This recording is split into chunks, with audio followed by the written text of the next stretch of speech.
We're live. We're live. Hello. Good evening. Hope you've tuned in. I'm going to tweet this anyway. Don't know what this is going to go like. This could be complete disaster. It's unscripted. Yeah, I tried to write a script. It didn't work. No teleprompt. A couple of weeks ago, we tried going live and did a live stream with the help of John from Stringers. When we're doing that, I said that actually I really like strong beers, especially with chocolate. So I've got some of my favourite beers here. I've got 3 actually. One, thanks to James at Brewdog, this is Tokyo. It's a very, very old edition. It's actually only batch 11. It's probably a good 5 years old. Opened some the other night and it was absolutely gorgeous. But you know, who makes that then? I don't know, some spot called Brewdog, I think. Shh, shh, shh.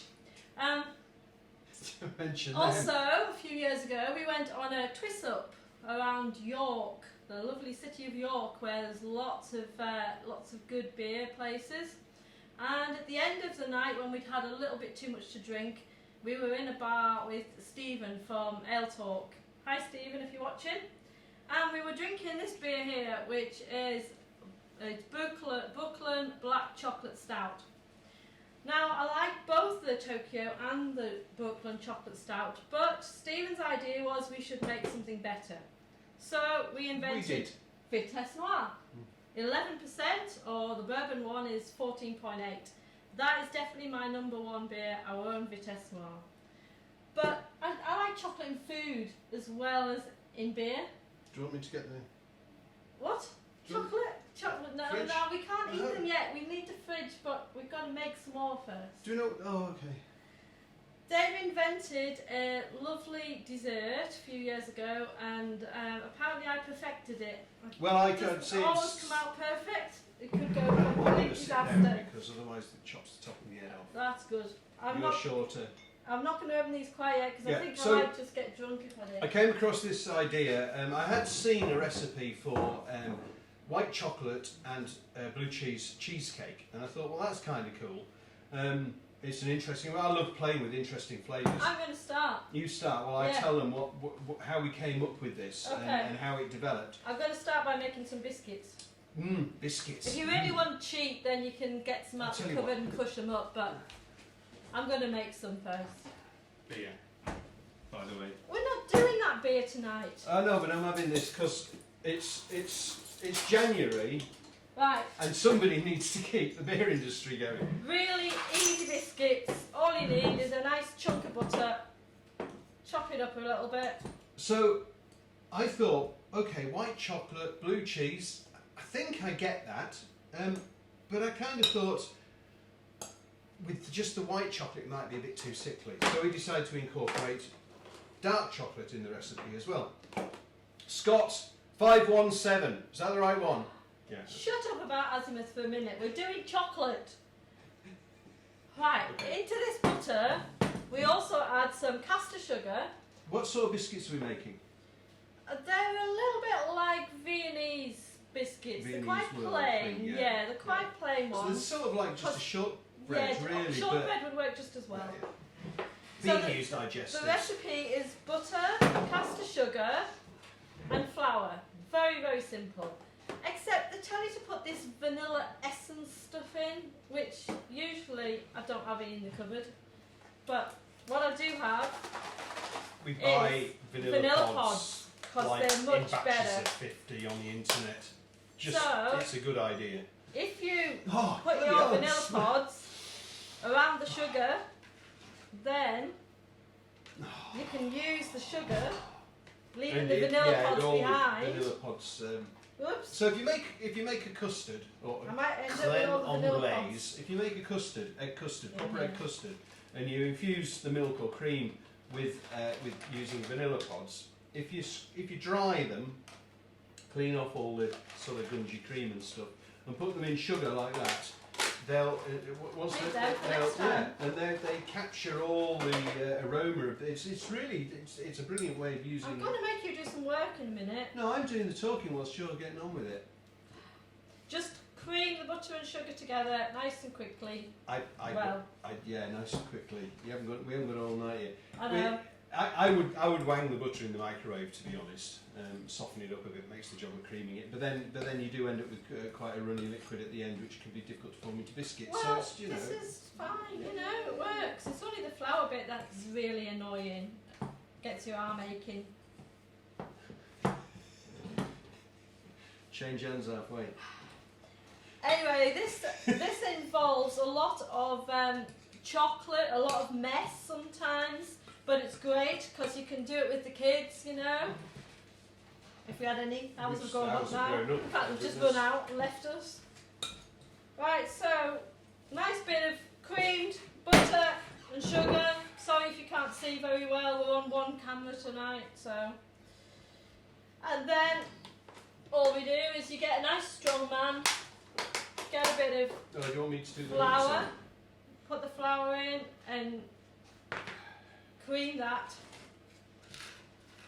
You know what? Why have we not got a mechanical mixery thing?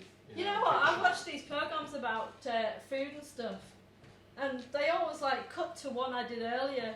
Ha, I've got a bit here. So does that mean I don't need to do this anymore? Well, that's the next batch, isn't it? Yeah. Oh yeah. Okay. Oh, and I do I'm gonna get need flour on my to go phone. in this hot oven. Oh, no, I need it. Now tonight we've got no script. This is all totally ad-libbed. Last week we'd had about 20 minutes worth of script, which meant the whole programme lasted about 40 minutes.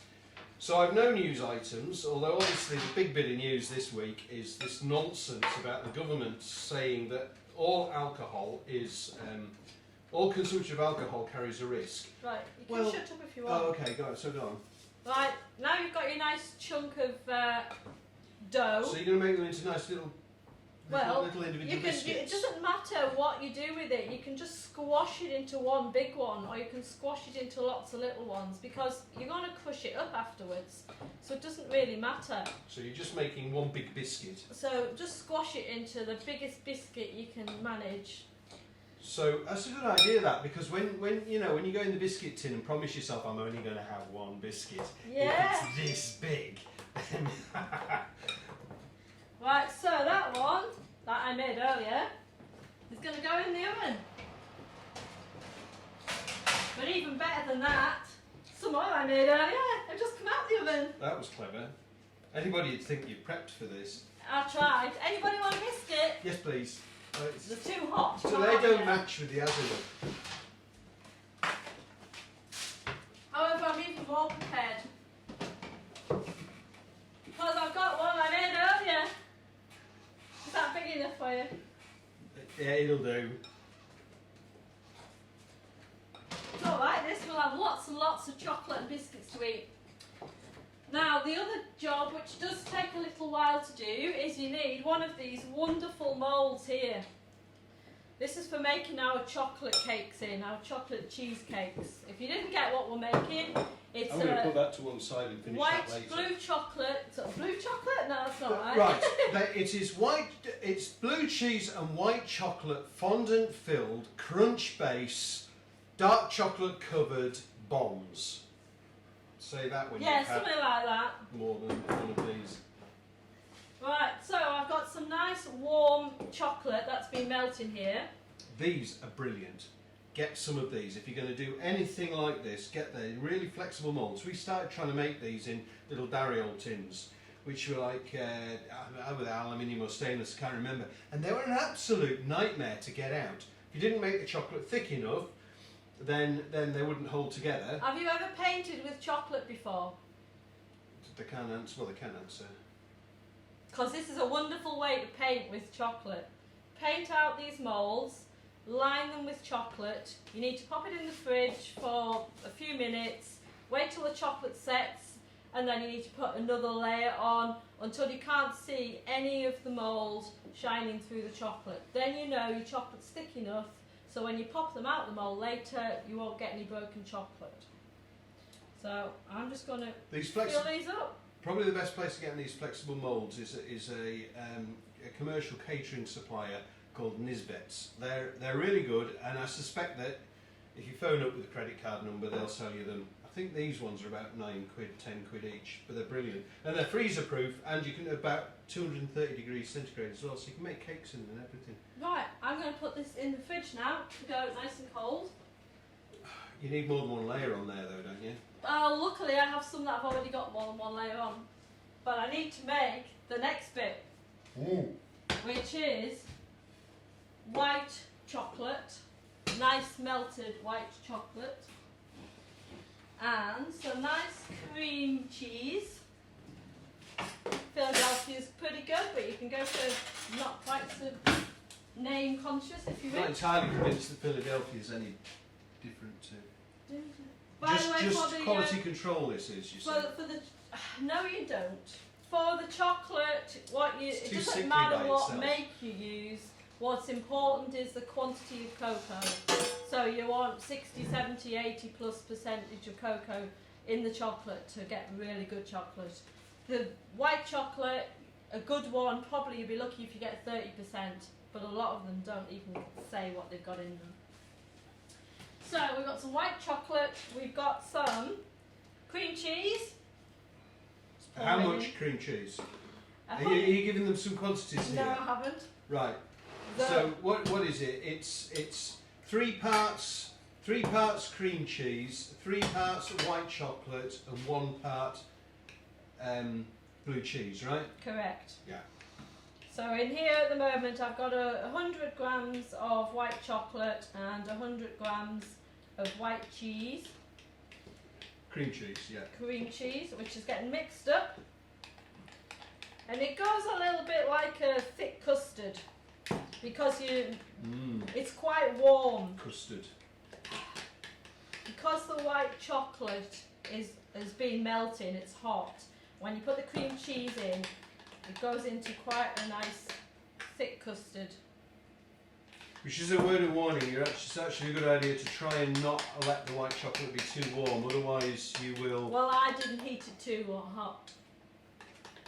Yeah, I melted this white chocolate, so if it's not right. But it can turn the cheese if you're not Then careful. a nice chunk of blue cheese. Stilton if you can't find anything else. If you've got a local blue cheese, then why not? Is that going to be grated?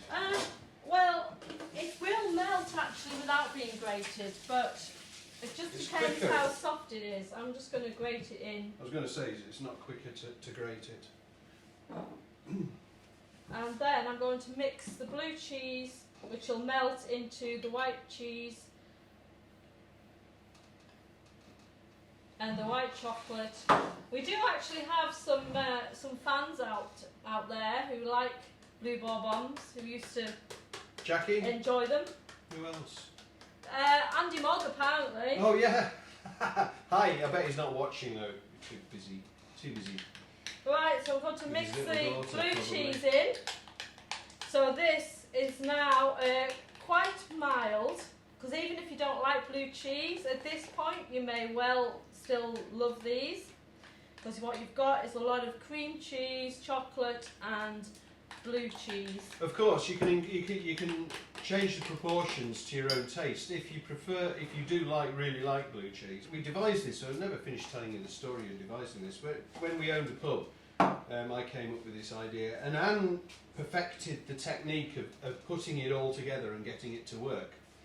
Have they got enough chocolate on them? The ones at this end have. Right, okay. The ones at that end haven't. Right, okay. So in That's the got ones two that layers have on. now got lots of chocolate in, you need So it's basically got two coats? yeah. Yeah. 2 coats is usually enough. Sometimes they need 3. The trouble is, if you make it too thick, then yeah, it's very. If you're making this as a dessert, these are more like petit fours, so they're quite small, bite-sized type. But you can make them as a whole dessert, and if you try and eat it with a spoon or a fork, then if the chocolate's too thick, then yeah, they're not easy to eat. Put it that way. While this is hopefully still quite runny, although you can make it in advance and put it in the fridge, but it's more difficult when it's actually solid.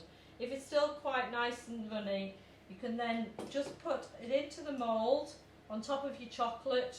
You want it to be probably just over half fill the mould with the nice creamy cheesy filling. You should have had another camera, you know, they can't see what I'm doing. I know, but we haven't got the video switching thing sorted out properly You're yet. rubbish. Well, it's either new software or new hardware, all of which is dead expensive, and you won't let me spend the money. So I'll lift it up in a minute, and hopefully you'll see something anyway. I'm hoping the software people, we're using open source software to stream this, and I'm hoping that those people are going to actually come up with a new version that will enable me to easily switch between cameras. Anyway, there we go. Because yes, it would be better to have. You'd have to hold it up. So there we are. We've now filled them with the nice creamy, cheesy, chocolatey filling. Now, And if you like, you can spend more time and get them a bit flatter, so that. Well, I will be. What you need to do next is just chill them for a couple of minutes because it is quite warm.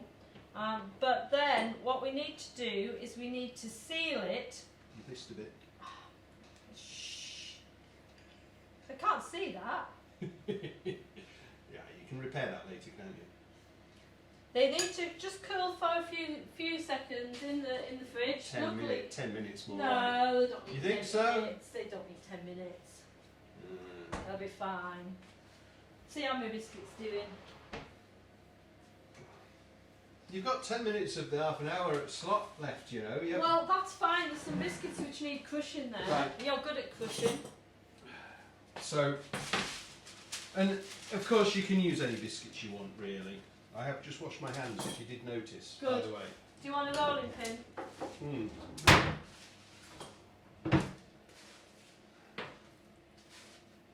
Right. I think you might need to move back. I'm not sure you can see what you're doing. You've got your beer in the way. Probably can't. So, just usual story, you know, like you crush any biscuits to make a cheesecake base. You could use digestives if you want. We think these make a nicer sort of base. So I need some chocolate beer ready. So, You get pitched my early to glass. be drinking. You pitched my glass, you. Sorry, I thought you left it out for me. No. Right, I'm going to have some chocolate vitesse.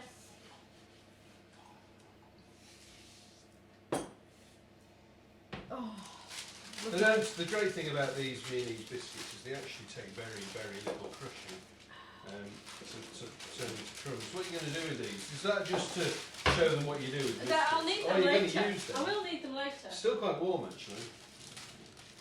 Oh, that's alright. I've got some cold ones for now, but I will Alright. need them later. Okay. Right, there's too much beer in the way.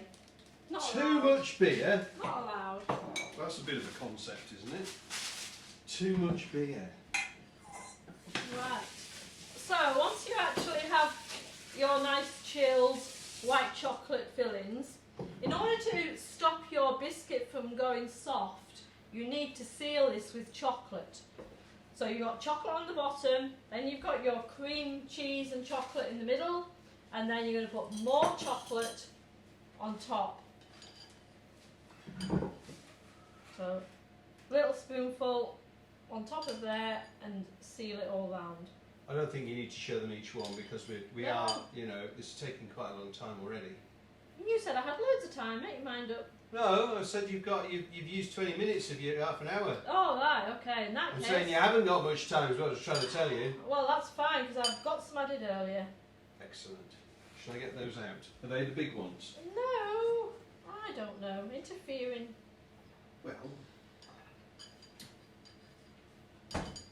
Right, so if you can see now, I've put some chocolate on top of the cream cheese, and these are bigger ones. and you made there's some earlier. big ones that I did earlier. Which?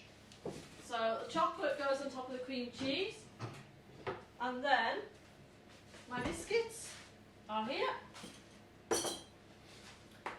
So here I have some ready. What I need to do is cover the chocolate, which is now nice and cold and set, with some biscuits.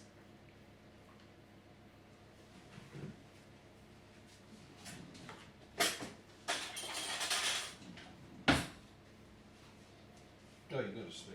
Yeah, I'm organised.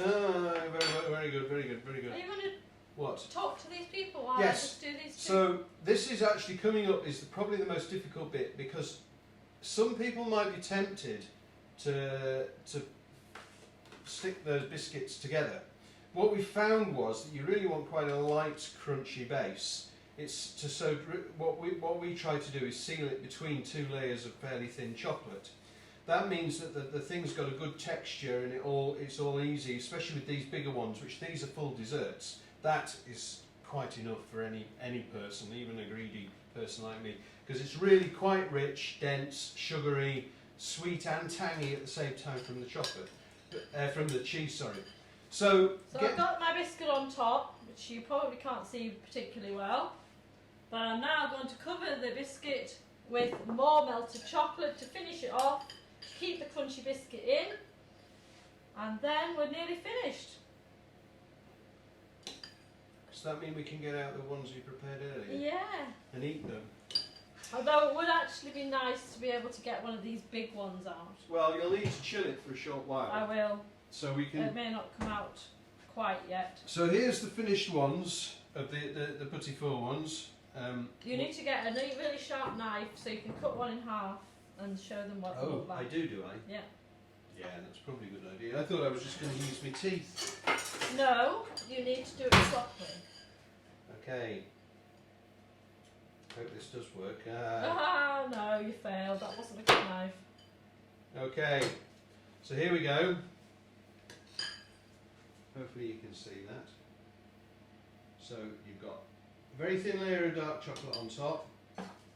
You've got the cream cheese, blue cheese and white chocolate there, and the crunch base on the bottom. And they are just quite delicious. Now, the thing about these is they're actually quite mild and sweet when you first make them because there's a lot of cream cheese and white chocolate. But what happens is, if you really like blue cheese, leave them in your fridge for a week or two, then have one. The blue cheese changes the cream cheese into more blue cheese, and they get quite blue, don't they? Quite delicious. I'm not sure that's a good match with Azima.